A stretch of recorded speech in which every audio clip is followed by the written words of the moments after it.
Well, will he get better? He has always followed me wherever I've gone, always loyal to me, in every battle. But all hope is not lost. I've sent for a rabbi. Is he a doctor? He's more than a mere doctor. Much more.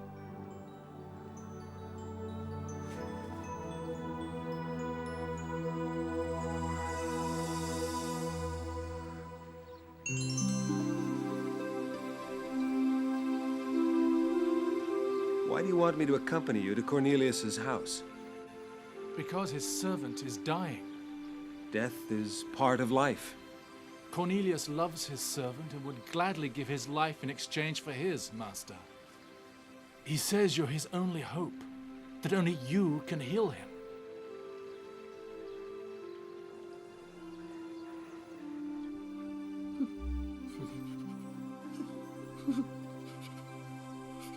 How do you feel?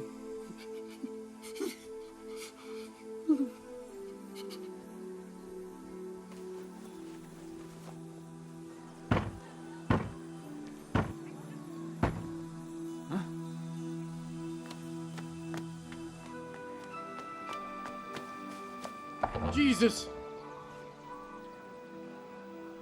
Help me, please.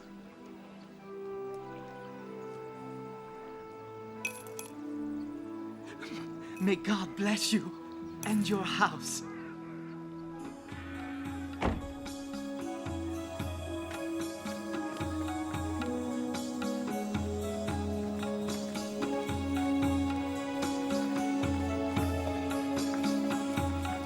Lord!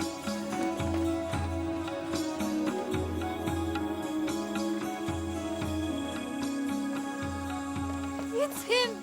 It's Jesus! What?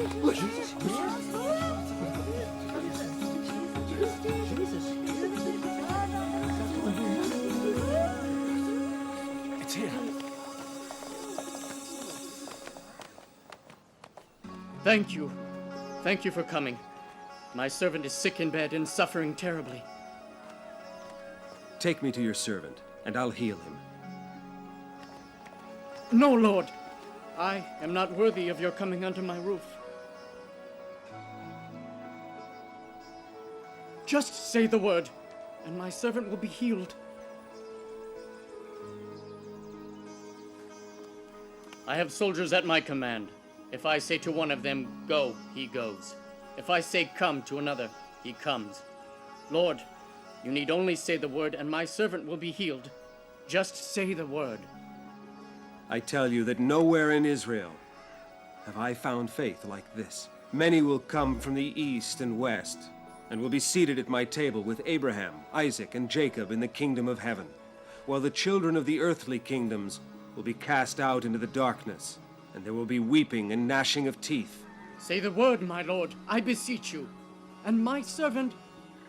Go, Cornelius, and everything will be fulfilled according to your faith.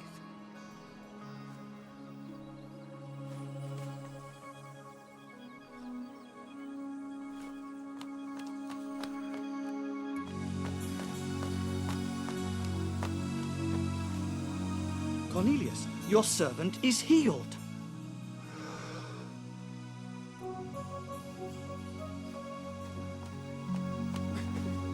Jesus has healed you. Jesus!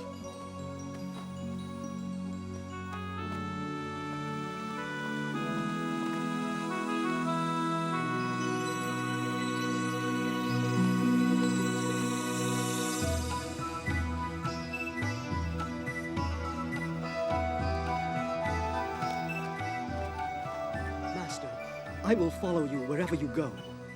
The Son of Man has no place to lay his head. I will follow you nevertheless, and if you do not lay down, nor shall I. What about you? Lord, wherever you go, I will join you. I go where the Spirit takes me. Are you ready to follow me? Let me first go and bury my father. Come, and let the dead bury the dead.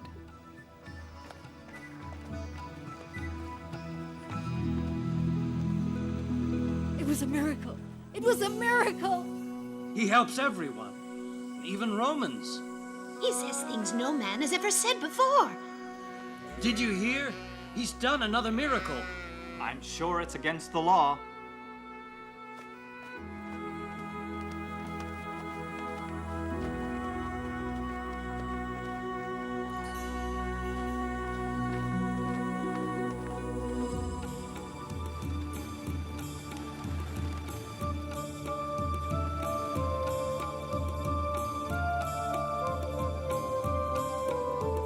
What is a poor devil supposed to do? I don't have anything left to pawn.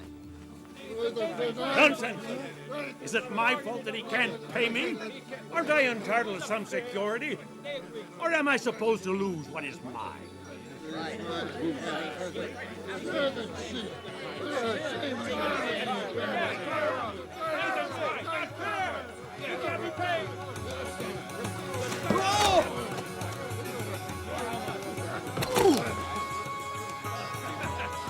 That basket is the last thing you're getting from me.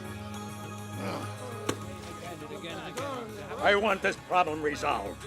Let's go to the rabbi.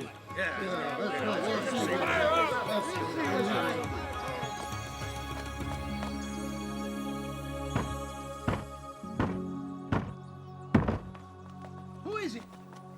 We have to see the rabbi. What's going on? A dispute, master. An unpaid debt.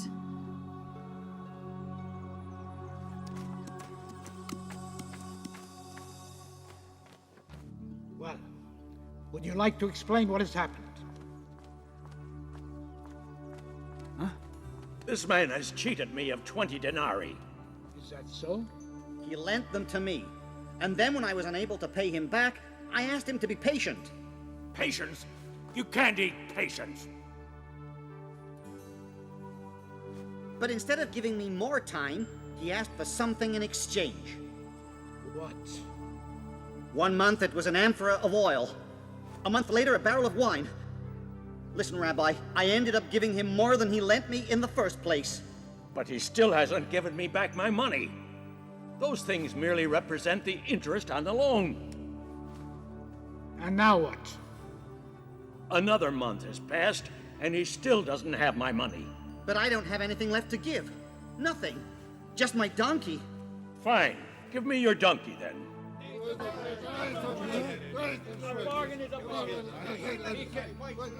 It's not so easy. You are both in the right and in the wrong at the same time.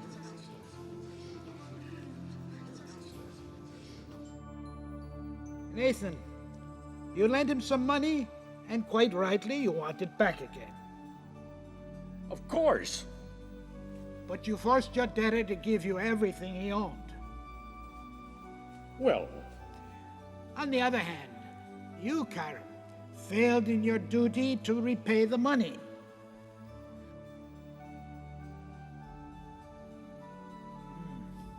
You obviously have to give him your donkey as a pledge.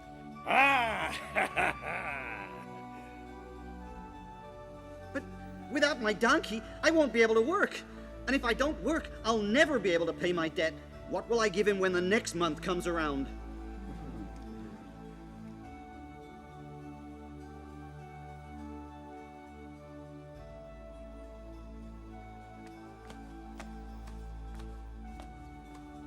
Ah, Jesus!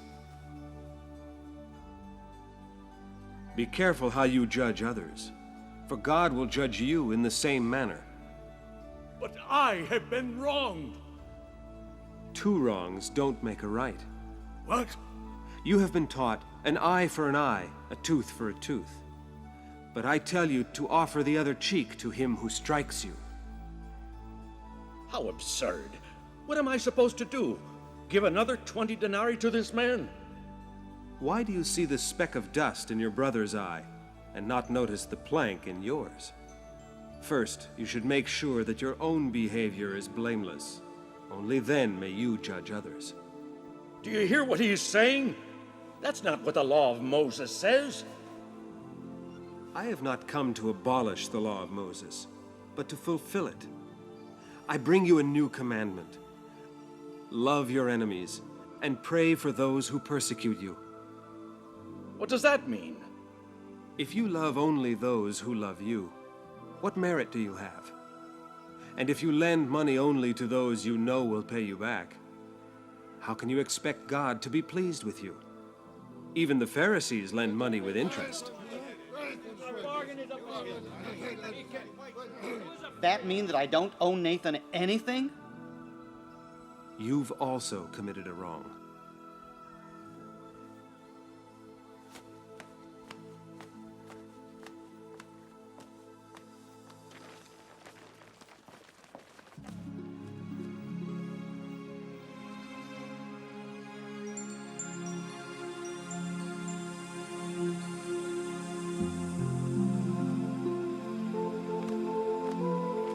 Master! Master!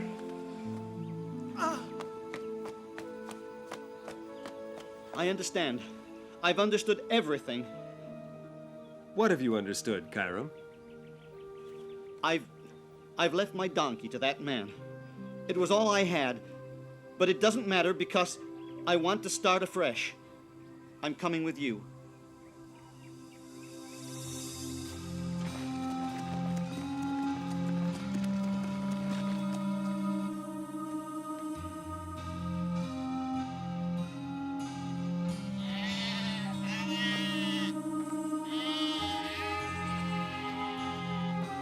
Come back here!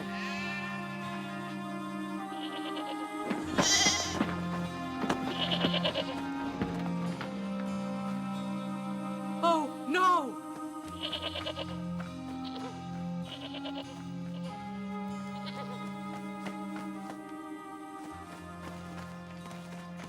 And now what am I supposed to do? The sun is setting, the Sabbath is about to begin, and I won't be able to pull her out of here anymore.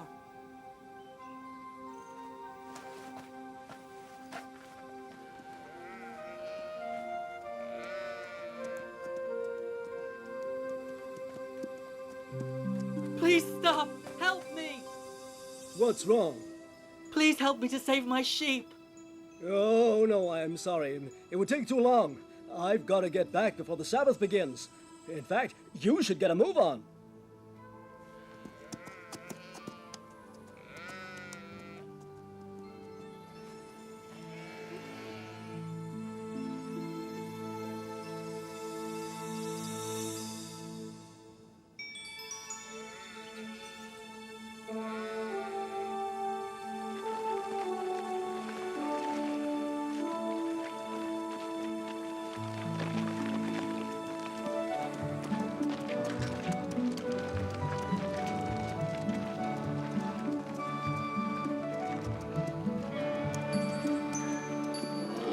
Hey, what are you doing, Juniper?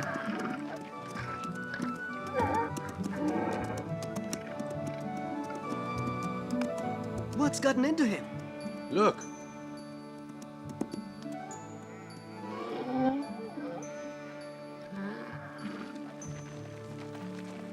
What's the matter? One of my sheep has fallen down there, but I can't get her out because it's now the Sabbath.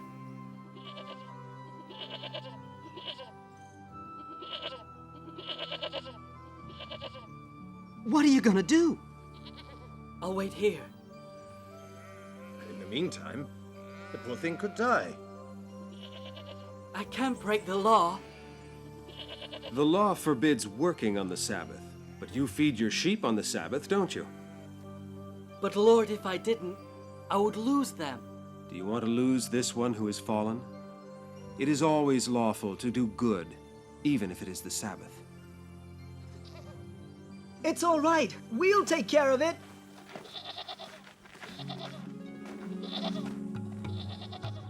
I think her leg is broken. Throw me the rope.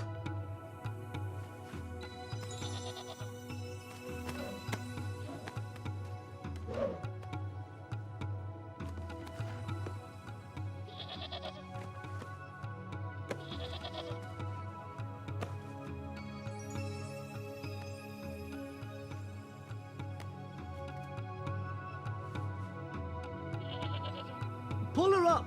Slowly now.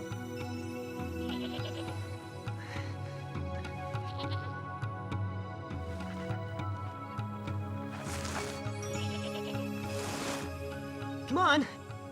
We're nearly there.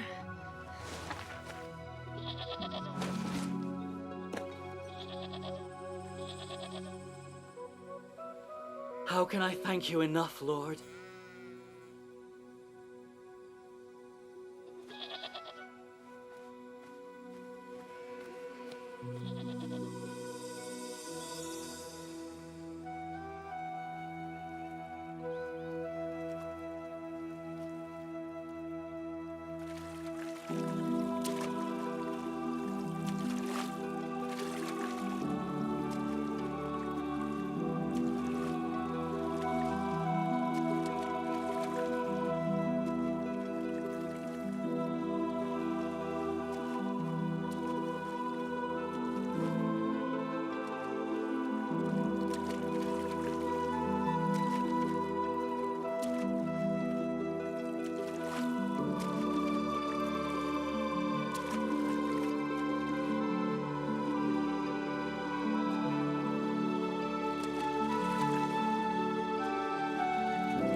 Jesus announced a great news to the Hebrew people, to the people of Palestine, to the people of all the world.